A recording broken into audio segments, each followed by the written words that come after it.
আসসালামু আলাইকুম। আমি সৌদিয়া আটোয়ারি সরকারি পালন বালিকা উচ্চ বিদ্যালয়ের নবম শ্রেণীর শিক্ষার্থী। মবিদ চৌধুরীর লেখা সাফল্যের রুট কজ অ্যানালিসিস বইটি পড়েছিলাম। এই বইয়ের লেখকের মূল উদ্দেশ্য হচ্ছে কীভাবে একজন মানুষকে স্বল্প, মধ্যম ও দীর্ঘমেয়াদী সফলতা পথে নিয়ে যাবেন সে রাস্তা খুঁজতে সাহায্য করা। সাধারণত আমরা খালি চোখে সফলতা বলতে কোনো লক্ষ্য বা উদ্দেশ্য অর্জন করাকেই বুঝে থাকি। সফলতা পেতে একজন মানুষকে অতি স্বল্প মেয়াদ থেকে অতি দীর্ঘমেয়াদ পর্যন্ত কাজ করতে হতে পারে। সাধারণত স্বল্পমেয়াদী সফলতা একজন মানুষকে দীর্ঘমেয়াদী সফলতা পেতে উৎসাহিত করে থাকে। তবে যে কোনো কারণে স্মরণীয় হয়ে থাকলে তাকে সফলতা বলা চলে না। সফলতা তখনই আসে যখন সে তার উদ্দিষ্ট লক্ষ্যে পৌঁছাতে পারে এবং সে অনুযায়ী কাজ করে তার নিজের ও আশেপাশে কারো জীবনে কিছু দীর্ঘমেয়াদী প্রভাব রেখে যেতে পারে। যখন কেউ কিছু দীর্ঘমেয়াদী প্রভাব রেখে যেতে পারেন, নিজ কেতে ভালো কাজের জন্য স্মরণীয় হয়ে থাকেন, তাকে সফলতা বলে বিবেচিত করা হয়। কিন্তু বর্তমানে আমাদের সমাজে এমন কিছু মানুষ রয়েছেন যারা খুব কম সময়ে অনায়াসে সাফল্য পেয়ে যাওয়ার বাসনা করেন। এই সম্মিলিত মানসিক দৈন্য এমন চরম পর্যায়ে পৌঁছেছে যে সম্পদ আহরণে বাঁকাবোধ হতেও তারা কুণ্ঠাবোধ করছে না। সামাজিক চাপে পড়ে হোক বা ব্যক্তিগত উৎসাহ থেকেই হোক, এই সম্পদ পেতে সেই সম্পদ ও ইজ্জত পেতে সততার সঙ্গে কাজ করা বদলে এমন কিছু পেতে চাইছেন যা পাওয়ার সামর্থ্য তার এখনো হয়নি।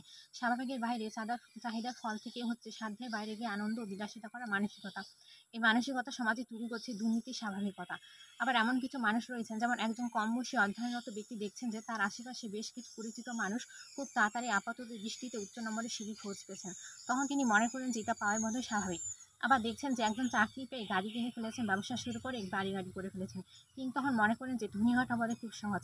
এই মানুষটি যখন আশু বড়লোক হওয়ার স্বপ্ন নিয়ে কোনো মতে পড়ালেখা পাঠ চুকিয়ে কর্মজীবনে প্রবেশ করেন এবং বাস্তবতার সম্মুখীন হন, তখন তিনি একটি চরম মুহূর্তের সম্মুখীন হন। তখন দেখা যান যে তিনি খুব সামান্য টাকার অফার পান। এসব কিছুর সংমিশ্রণে তৈরি হয় মানসিক শূন্যতা, তৈরি হয় হতাশা। এসব সমস্যার সমাধানের জন্য আমাদের রুট কজ অ্যানালিসিস খুঁজে বের করা উচিত।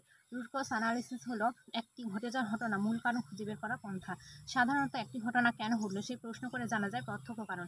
সেই প্রত্যক্ষ কারণ হওয়ার ঘটনাকে একের পর এক কেন ঘটলো সেই প্রশ্ন করতে থাকলে আসলে মূল কারণগুলো উদ্ঘাটিত হয়।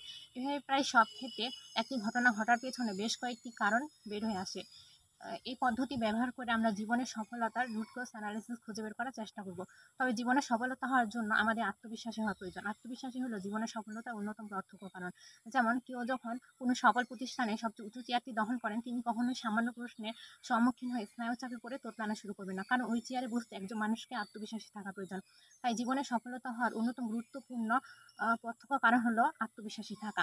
এই বইটি একজন মানুষের দৃষ্টিভঙ্গি উন্নয়নে সাহায্য করবে, এমন একটি টেকসই আত্মবিশ্বাসী তৈরি করে সফলতার দিকে ধাবিত করবে। ধন্যবাদ।